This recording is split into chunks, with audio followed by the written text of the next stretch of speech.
Colle system, which, isn't that bad of an opening. I beat the Colle system again, which is pretty good for me. Alright, welcome to today's video. We're going over the second round of my tournament that I played on Monday, which was 2 days ago. And I got paired against Zentner again, which I also played last week. I believe he was my last round and I also beat him at that time. But I got black again, and you should know what he plays as white now since I played him last week. He likes to play the Colle system, which, isn't that bad of an opening. It's not a great opening, but it's definitely not bad at all. I mean, it's basically just equal by force. So I switched it up this week and I play e3 because I assume he reviewed it and maybe did some prep with bishop 2 g4.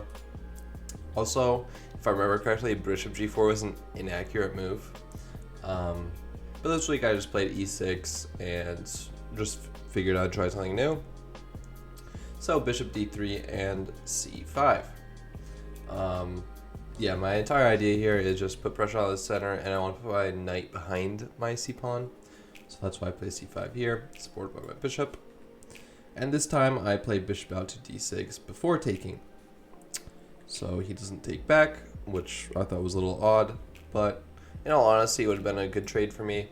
My bishop gets more active, and he loses a center pawn for a c-pawn, which is generally pretty good for the opponent who gets the flank pawn taken. But I end up taking, which is the best move. I don't know particularly my reasoning behind it, but I did it, and then I castled. So knight to d2, not getting in front of the bishop, I guess. Honestly, the knight is pretty terrible on this square. I mean, if you look at all the squares that it can jump to, it doesn't really have much options, so maybe he wants to go knight e5 and then put the other knight here. So yeah, I play knight out to c6, just simply developing. And after a3, I play a6. And my idea here is kind of just to play b5 and put my bishop on b7. So yeah, b5, and my opponent hits me with a really weird move here, to be honest. My opponent plays c4, and you would think that b5 would just inherently stop it or discourage it, but my opponent doesn't care, and now I'm have a slight advantage. So I guess it did kind of stop c4 objectively. So I just take once, and then I play rook to b8, simply hitting the bishop, and apparently I'm playing this correctly, so good job to me. Yeah, queen to c2, protecting the bishop, putting the queen along the c file, just putting pressure along the c file. And I play a pretty inaccurate move here, which is a5. And honestly, I don't remember why I played a5. I think it was to get out of the x-ray of c5, but that doesn't even x-ray since the bishop protects. So yeah, my move was basically completely pointless. And honestly, it got me into a little bit of trouble later on. So yeah. Don't play pawn moves that you don't need to play. So yeah, obviously bishop c7 here protects the pawn a little bit more, which is a little bit helpful later on. So yeah, rook b1, rook fb1. I was a little skeptical about this move because what is the rook on a1 really doing behind the a3 pawn? Let's be honest, what is it even doing there? I play h6 to put off pressure of the h pawn, so I can free up my knight a little bit, and also I'm stopping knight to g5. So my opponent plays bishop c3, which is pretty logical. It doesn't do anything, to be honest. I guess he's trying to trade rooks, but I play bishop b7 here, trying to prevent trading rooks. Just trying to keep pieces on the board for the moment, even if it wasn't, the best choice. White has a slight advantage here, but not too much. I just didn't really want to trade rooks because he would get control of the b file, and I didn't really think that'd be pretty fun, so I didn't want to trade rooks. And if I do something like bishop d7, for example, then he has takes here, and I calculated a queen to a7, but this is just clearly slightly worse. I mean, maybe you can play this, but he's coming in with, I don't know, just pressure along the b file that's not necessary. So I went with bishop e7, and my opponent plays bishop to b5. And here I just very simply play knight back to e7, which is the top move after you let the engine load for a while, but not top engine immediately, so it just calls it good. But my opponent plays queen to a4. I have no idea what this does. This is protected twice, so you're not attacking that. I think he wanted to prevent bishop c6 since my idea was to go bishop c6. And here I kind of actually regretted not going knight to a7. And the reason for that is, if I went knight a7, that would attack the bishop immediately, and I would be able to put this essentially here by force, which would have been nice. But yeah, it didn't happen. So after queen to a4, I played knight back to c8, and now I want to reroute to a7. See why I wanted to go there in the first place? Yeah. So my opponent makes like a pretty inaccurate move here. c6 is just incredibly weakening to like his best pawn, and I just very quickly played bishop a8 here. It's my only move, so it's not like I have to think about it that much. Yeah. So he goes bishop to a6, and I simply go knight to b6, attacking the queen, attacking the pawn. I thought it was just a good move. I'm pretty sure engine calls it top move after a little while, but I don't know why game review doesn't let it load enough. So yeah, queen to c2, and now bishop takes c6. I have won a pawn, and it was my opponent's best pawn, so that is pretty nice. And here, yeah, again, I thought this was pretty inaccurate. I don't know why it necessarily wants to trade bishops here, but I obliged and take anyways.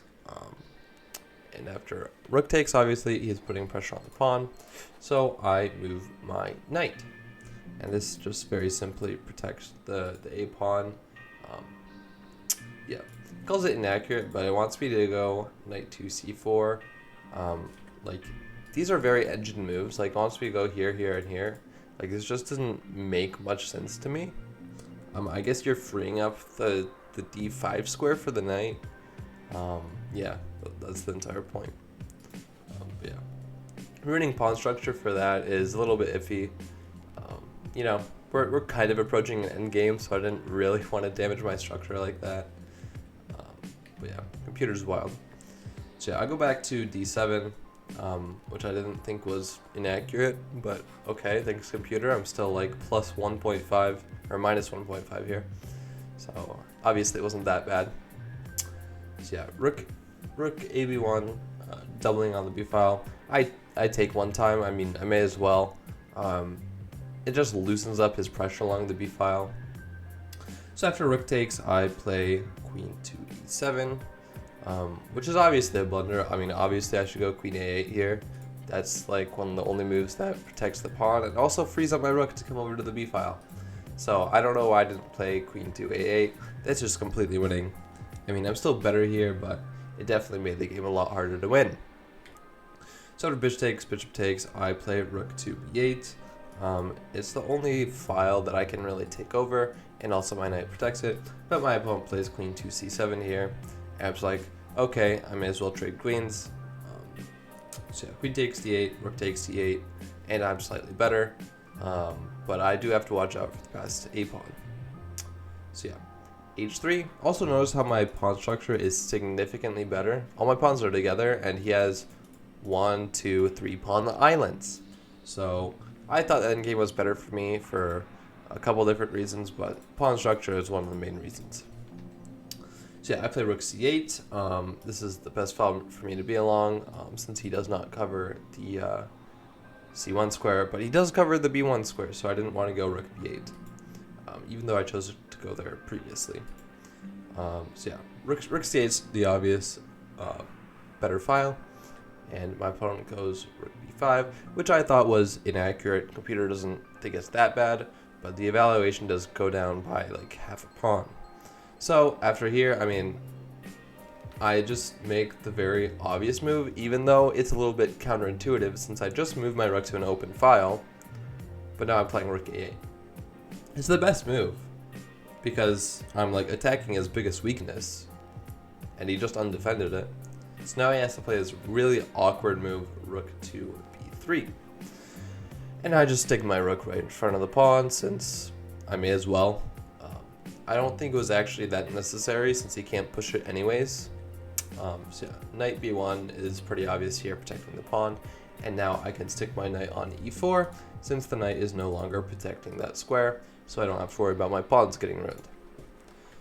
So yeah, rook b4 here. I didn't want to trade. I found the best move here, which is rook a6, and the entire point is to go knight to b6, which is a little bit hard to see, but that is the point. So yeah, knight b6 is what I do. Computer agrees with me, so good job me. And after knight to d3, I go knight to c4, and I just have like pretty massive control of everything.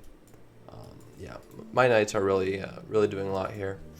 But after rook to b3, I go king to f8, and this is where the notation stops. And honestly, I can't remember exactly what happened. We ended up trading a lot of things, and I think I was actually in a winning endgame on the final move, but my opponent flagged. So I didn't really like win on the board, but I'm pretty sure I was winning on the board. I had a lot of chances to just win a lot easier, but we did go on to like a knight and 2 pawns endgame each. But somehow like he got a knight in front of a pawn, the pawn was here, and my knight was like attacking it, and the king was like on a square that could be checked from that. And yeah, I'm pretty sure that endgame we had on the final position was winning for me. But yeah, I beat the Colle system again, which is pretty good for me. So yeah, white had an accuracy of 90.0%, which is pretty respectable, and I had an accuracy of 91.4%, which is a little bit more than respectable. But yeah, the estimated ratings was actually pretty high. My opponent had an estimated rating of 2200, and I had an estimated rating of 2250. So good job to me for doing slightly better than my opponent. That's sometimes what it takes to win a game. You just have to be slightly better. But yeah, thanks for watching today's video. Don't forget to leave a comment down below, like and subscribe, and I'll see you in tomorrow's video.